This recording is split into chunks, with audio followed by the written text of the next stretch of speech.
Yo, what's up, everybody? This is Chuck Creekmur, aka Jigsaw. We're here with allhiphop.com, and I got my man in the building, Markuann Smith. What's up, man? Chuck, what's going on, brother? The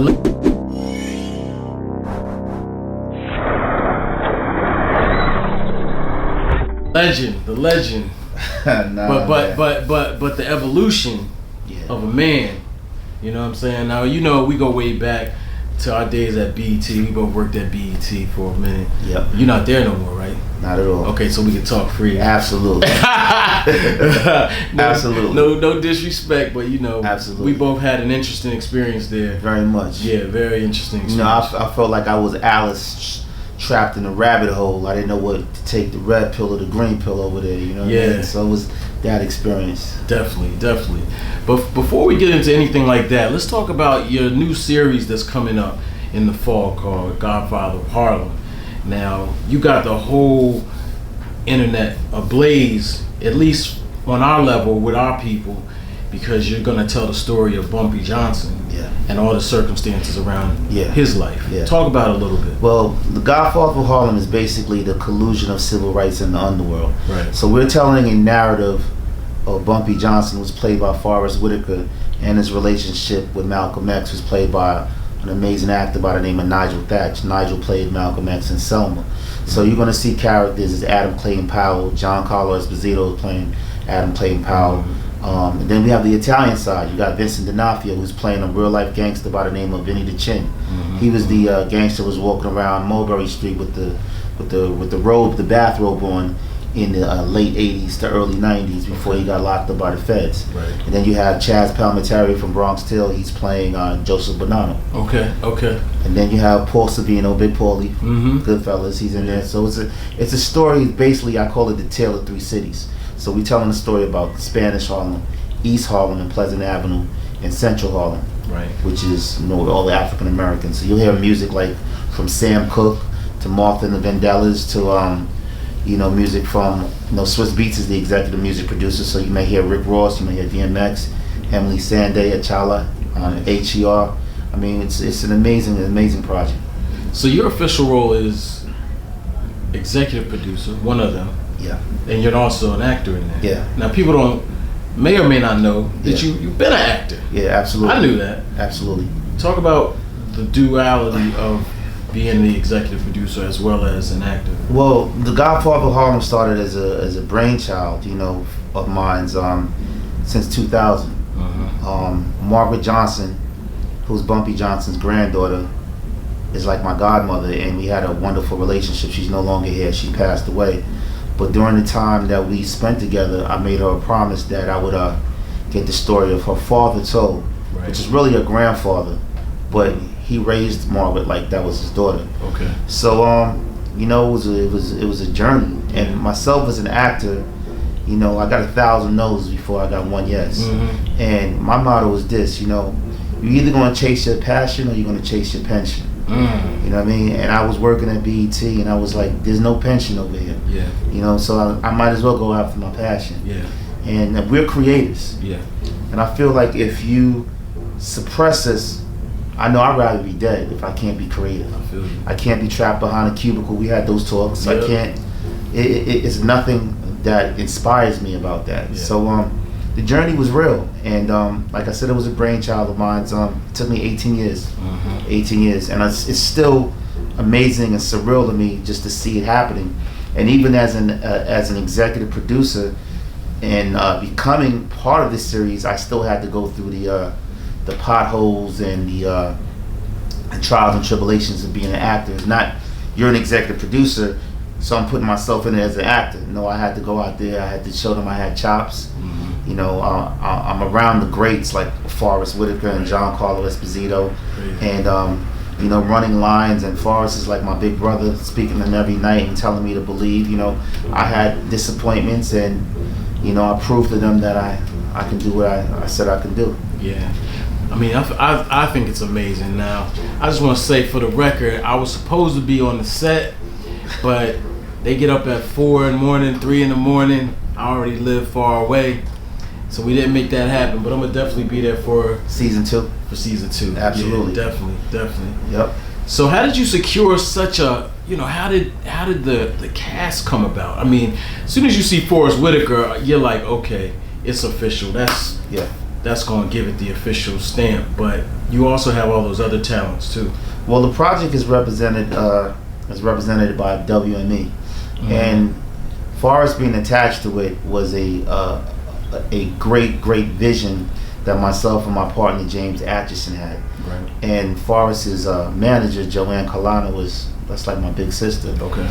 And she believed in the project when they flew out to New York and met with Margaret. So we sat down with Forrest. We sat down with Nina Yang Bon Jovi, who's an amazing producer. Their company, Significant Productions, they believed in my vision and they believed in the concept, and they said they were on board all the way to get it done. So when you have something like, or a project like that, and then you have someone as Forrest attached to it, and then you tend to draw in great names. Like the pilot was directed by John Ridley, 12 Years of a Slave. Yeah. Guillermo Navarro was the DP, Pan's Labyrinth. Right. So these are all Oscar award winning. Yeah. We got an Oscar award winning DP, an Oscar award winning director, writer, and then my showrunner is Chris Brancato. He created the TV show Narcos. Right. So he was the one that penned this. And then I have Paul Eckstein, who was also part of the co-creation, was Chris Brancato. So I had a wonderful team. Nice. I also see on the other side, I see some of my friends in there. Yeah. Samson. Oh yeah. Styles. Yeah. And also Kern did some artwork and things like that. I'm a firm believer, like my narrative may be different than yours, but we all have dreams, and I'm the type of person that I'm not selfish. Yeah. Because each one is supposed to teach one. And for example, Kern has always been an amazing artist, but someone needed to give him a shot. Absolutely. Everybody starts from somewhere. You feel what I'm saying? And when we as a community and as a tribe are not scared to share and drop jewels and help people, it makes the journey better. Yeah. For me to get my boy Samson to be on the project was amazing to me. You know what I'm saying? Because he's one of the most talented people that I know that comes from the streets, that did a 360 and changed his life around. He has an amazing project on Revolt right now called Killing Beef. And just to have him on set and showing them a different experience about what it is on set life, what it is, what a first AD is, what a second AD is, dropping knowledge and jewels. It was just an amazing thing, man. So I'm so happy that, Samson was able to shine.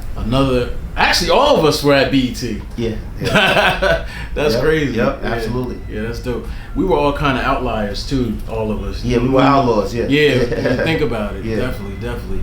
Now, transitioning from that type of environment, how difficult was that? I know for me, it was not as difficult as a lot of people think, because I was doing both kind of at the same time. Yep. And then the bigger our hip hop got, the more problems that I had. But you seem to be working projects almost on the side. I know you would head out to LA a lot. Yep. And then I don't know how it was for you, but I'll be frank with you. We're on allhiphop.com, and I'm not about shooting smoke signals to your audience. So working at BET, I'm grateful for the experience, but it wasn't an experience for me. I mean, I've always been a talented person. I feel I've always been creative. I've got offers numerous times for projects that I had on at BET, but it wasn't just the right fit. I wasn't born to be put in a dark corner to digitize videos. You know what I mean? I wasn't born to be putting music videos and putting them in heavy rotation, medium rotation, or light rotation. So when I left BET in 2016, because of the Viacom takeover, it was a bittersweet, because you feel that you've generated a tribe of colleagues that are your friends. Yeah. And when you leave that door and it closes behind you and your phone stops ringing, I mean, we work in a world of freelance. Freelance to me is, hey, yo, Chuck, I got a position for you. Right. You know what I'm saying? Yeah. But I didn't get any calls. So it kind of was a brutal realization to see that, wow, that really wasn't my friend. That was just somebody I was working with for 16 years. You know what I'm saying? It was just wow. You know what I mean? So, a lot of people look at my breakthrough, but they don't know what I've been through. A lot of people want success, but are you really ready for success?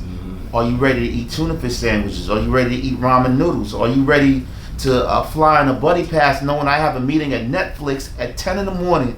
I hope I can make this plane because I don't have money to afford a regular ticket. Yeah. Are you ready to sleep on somebody's couch because I can't afford the prices on hotel tonight? Yeah. And I'm not being funny. So a lot of people look and they say they want success, but they're not ready for it. Yeah. It's a lot of clout chasers out there, man. Absolutely. This is not, and I see a lot of people in the music industry trying to get in film and television, and it's not working because this is not a game. This is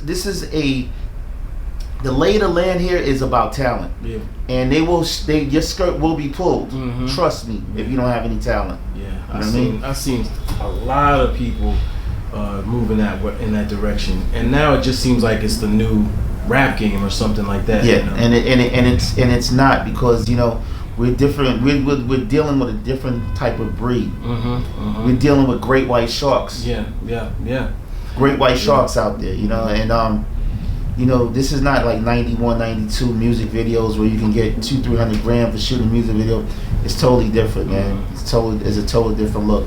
And if you don't have great content, if you don't have I call a fog cutter show, the show that's going to cut through the fog that separates you from everybody else, your skirt will be pulled. What is it about the streets of Harlem and and other places too, like South Central, that's so provocative to people? It never gets old. Let me ask you a question. Have you ever thought about this? Why is there a Malcolm X Boulevard and a Martin Luther King Boulevard in every hood? I don't care. Across the United States, there's always a South Side. Yeah, right. People, I think, gravitate to struggle. Right. People gravitate to a journey, a story. Myself as an actor, I looked up to people like Samuel L. Jackson, who was on drugs. Yeah. He didn't get his career growing until maybe like he was 48, 49 years old. Yeah. I look up to people like Charles Dutton, who went from jail to Yale. Yeah. If you don't have a journey, it doesn't make any type of sense. So I think people look and gravitate to these stories. And there's a Bumpy Johnson in every hood. Yeah. There's a Alpo. There's a Rayford Edmonds. There's with poverty and adversity comes strength. You know what I mean? Absolutely. I'm working on a project right now with Darryl Reed. His name is Little D. And they call him Little Partner. He's from Oakland, California. It's like my big brother. Obama gave him clemency. You know what I'm saying? So these are the stories I like to tell. I like to tell stories about us. Yeah. You know what I'm saying? This is our time, and this is a narrative for us right now. You know what I mean? So dope. Now on the funny side of things, not the funny side, but the thing that people might not know about your big brother. Okay. Father MC. So you were running around in the 90s, Uptown Records, that whole crew. Yeah. Talk about that a little bit, how that was for you, getting your feet wet a little bit in the 90s. Well, I tell you this, I came up in Harlem, grew up in a place called Far Rockaway. Far Rockaway is known as the Sixth Borough. You might know Father MC, you might know Chinks Drugs, you might know Stack Bundles. And Far Rock was bittersweet to me. It was bitter because of all the tragedy that I saw, but it was sweet growing up and learning lessons. And when Father first got signed to Uptown Records, Puff was A&R. So our first tour was with Candyman, Tony, High Five, Troop, Second to None, AMG, you know what I'm saying? So it was an amazing experience for me to be on a tour bus and be able to see different cultures and travel across the country. I started off as a roadie. I was carrying those big coffins. You know what I'm saying? Pac was a roadie for Digital, and that was a good friend of mine. You know what I'm saying? Money B, shout out to Money B and Shock G and Cletus Mack. Those guys are still my friends to this day. Trutch was a roadie for Latifah. So, I was able to gravitate and see when music was fun. You know what I mean? And no disrespect to the music that's out now, the Kodak Blacks of the world and the Tekashi 6ix9ines, and I might be using wrong examples. I may be using wrong examples, but I'm just saying, like, or the NBA Youngboys or 21 Savages, it was just a totally different movement, man. That's when music was fun, when people weren't scared to dance. It was it wasn't a competition. It was like we were all family. We were all a crew on the road, you know. Yeah. How was it? I mean, I didn't really know you were friends with Pop. Like, what was your experience like with him? Like, you have And a story? man. He was very passionate, very emotional character, man. Very like, fuck you type shit. That's the way he was. I remember. I can tell you a funny story. We were on tour, and what we used to do was we used to knock on people's doors with the hotel garbage cans full of water. So we would knock on the door and be like, room service, and we'd just throw water in them. Like, we used to do some crazy shit. I mean, like, I could tell you stories for days. I mean, that's somebody I really miss, man, because we came up with dreams. We sat down when we have our Bartle and James or our Cisco on a bus and just talk about how we want to change our lives. We want to, drive the flyest cars and get the baddest women. We were trying. We were young cats just trying to succeed. And when on this unfortunate demise, it really hurt me. I can imagine. Speaking of Pac, and just he had like a lot of haters, and you I don't know how much you know, but you have a lot of haters, bro. Word? I didn't know that. And I'm not, I'm privy. I'm blessed to walk around. People talk to me, and then whenever they see us together, I should say, someone always has something slick to say. Wow. You know what I mean? And I always wonder, like, exactly what you had to fight through to get to where you are right now. Because when somebody's hating on you, 9 times out of 10 they don't say nothing, so you don't even know what you're fighting through to get to where you are, like where you are right now. What would you say you've had to fight through, and would you say that you've had to address that energy? See, I come from a place like where we address it is like, you'll come outside at 3 o'clock and I'm gonna fuck you up type shit. And it's so funny how you have haters or people that just talk about you, don't even know you, or they think they know you. You didn't come up in the sandbox for me, man. And I love to be the underdog. I mean, a lot of people have haters. I think if you don't have a hater, you're not doing something right. True. You feel what I'm saying? So it's so funny. Like, there's a saying, like, if somebody talks to you about me, what makes them feel like they're comfortable to talk to you about me, that you're not going to come back and say something? Because they may say something about you. You know what I'm saying? So that's true. It's something that I've grown to embrace. I stick to myself mostly. I turned my circle into squares a long time ago. Right. And for example, I hate to bring this up. Look at what happened to Nipsey Hussle. Yeah, I wasn't gonna bring that up. You know what I'm saying? But he was a person I've met, talked to, and we've chopped it up. And look what happened. You feel what I'm saying? It's like, I stay to myself, brother. Like, and whoever hates me, I tell them God bless. Because nowadays my life is this. If you say 1 + 1 = 5, I'm gonna say, yeah, correct. Enjoy. You're right. Enjoy your life, and I'm gonna keep it moving, man. Yeah.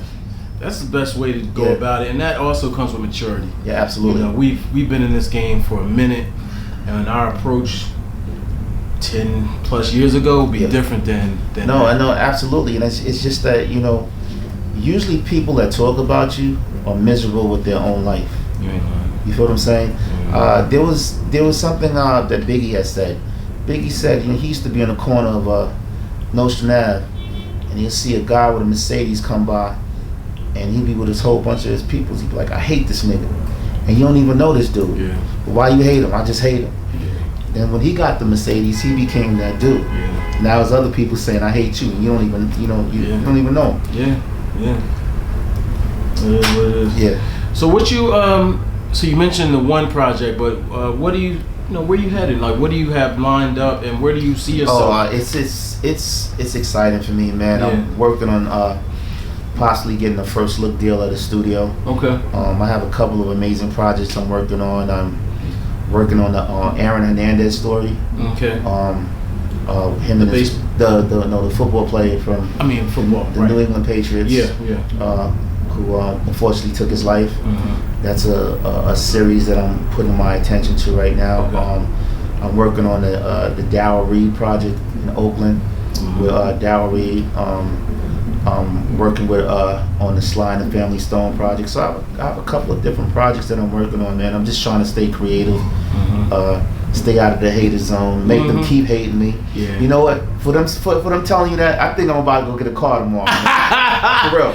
I hope they watching. All your haters, I'm about to go get something real nice tomorrow. Make you hate me more. You know what I'm saying? Nah, man. I wasn't saying that to throw anybody under the bus, because I don't feel the need to run back and say, yo, guess what somebody said.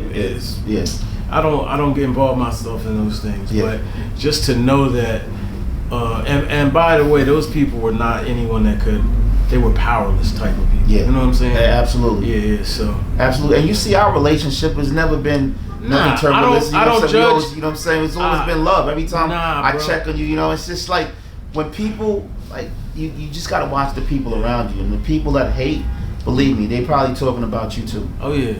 Trust me. And what's funny is you checked in on me, and I was like, I'm just so used to people checking in on me and then asking me for something right after. Yeah. I was like, yo, you didn't ask me for nothing. I was like, yeah, I never did. Yeah. We've always had a relationship where we work together. I mean, from me hosting your allhiphop.com content and you giving me my first opportunity to start hosting, to me being in a reality show. I don't want to talk about, but you know, let's talk about Pep. You know, you were one of her dudes on that shit. I remember that. Kidding, yo, I actually ain't gonna lie, I ain't watched that shit.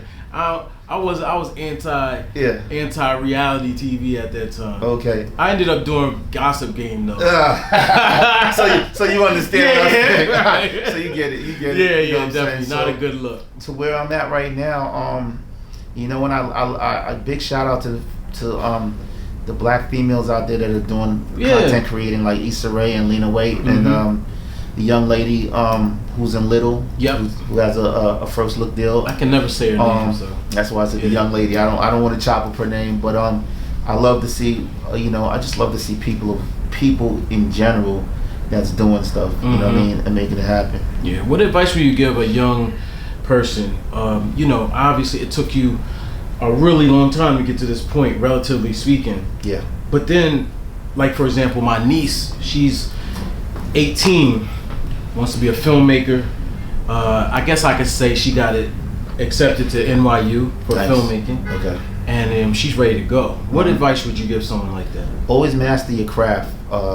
So when you're in a room with someone, you don't look like a dummy. You understand what you're talking about. Right. One of my pastimes I like to do, I like to go to Barnes and Nobles, and I used to just get books on film, filmmakers for dummies, screenwriting for dummies, acting for dummies, and just use your brain as a muscle. Right. There's no time off in this, and be ready to hear a no before you hear a yes. You might get 1,000 no's, but that one yes could change your life, as it did mine. Okay. So tell everybody where they can find you, social media and all that. My social media is at Markuann. That's MARKUANN. That's my Instagram, at Markuann. I only got 1,000 followers, man. I'm just trying to get as much followers as possible. I don't have no flat tummy. I ain't promoting flat tummy or flat tummy tea, whatever you be doing. And my Facebook is Markuann Smith, MARKUANN Smith, and my Twitter is Markuann, MARKUANN. And where can they see The Godfather of Harlem? The premiere is going to be on EPIX, and it comes out October, November of this year. For the summertime, you'll see the 30-second teaser in front of your favorite movies. Like right now, it's in front of the Jordan Peele movie Us. Then it'll be in front of Once Upon a Time in Hollywood, the new Quentin Tarantino movie. Then it'll be in front of the new Shaft with Samuel Jackson. Okay. So you'll be able to see that. And then we're about to do a marketing run. So, you know, if you're walking down Times Square or you're on Sunset Boulevard, you should see the billboard, The Godfather of Harlem, and it'll be on EPIX. It'll be in 300 million homes. Nice. And EPIX is a premium cable channel that is really doing great stuff. Shout out to Michael Wright and Kirk in marketing and Maureen and all those guys over there, man. And Nora, they're doing their thing. I smell another classic, man. Absolutely, brother. Yes, sir. Congratulations, man. Proud of you. Thank you, brother. Definitely. Thank you. Allhiphop.com. That's the best place to be right now. Yeah.